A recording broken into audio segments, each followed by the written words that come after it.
بسم الله الرحمن الرحيم. علشان خاطر الناس اللي بتسأل انت رابط الصفائح ازاي في بعض. الصفيحة انا بخرمها من هنا بمفك اهوت، من هنا ومن هنا وزيها من تحت اهوت، وبدخل اللي هو الطيراب اللي هو الحزام البلاستيك دوت منهم، واقوم شده واقوم قاطع الحتة الزيادة بقى بالمنظر دوت كده. تمام. ومن ورا نفس النظام، من ورا نفس النظام. تمام. برضو ادي خارمة من هنا ومن هنا. لما ربطت الحزام من فوق من هنا لقيته شد، فما احتاجتش ان انا اربط من تحت، لان الحزام بحوالي مثلا نص جنيه ولا حاجة. بس فربطته من هنا وقمت مدخله برضو من وراها تاني وعامل الخية دي، يعني من الخية دي.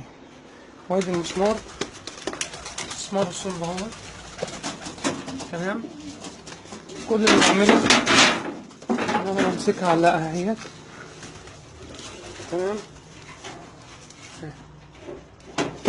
بعدها على المسمار بس بقت معدولة زي المنظر ده كده. ولو مالت بقوم رابط من حبل كده من تحتها عشان تبقى ايه معدولة.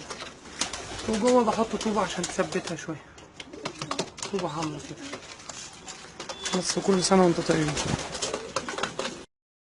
برضو الناس اللي حبت تستفسر عن اللي انا عملتها التانية ديت، انا كان عندي حزامين قدام بتوع كرسي عربية، حزام امان، وبرضو مركب الصفائح في بعضها، بس انا موصل كله في بعضه، يعني كله ربطه بحزمة زي كده، كل الصفائح ربطها ببعض بحزمة بس.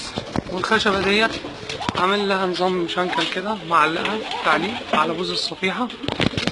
والخشب الصغير اللي الوقفات اللي هي الحمامة بتقف عليها، انا ناشر جايب حتة خشبة 10 سم هيت او اكتر شوية، وناشر حتة منها ويا دوب بركبها زي كده، يا دوب بركبها اهي، واقوم حاططها كابسها كده في الصفيحة بتثبت.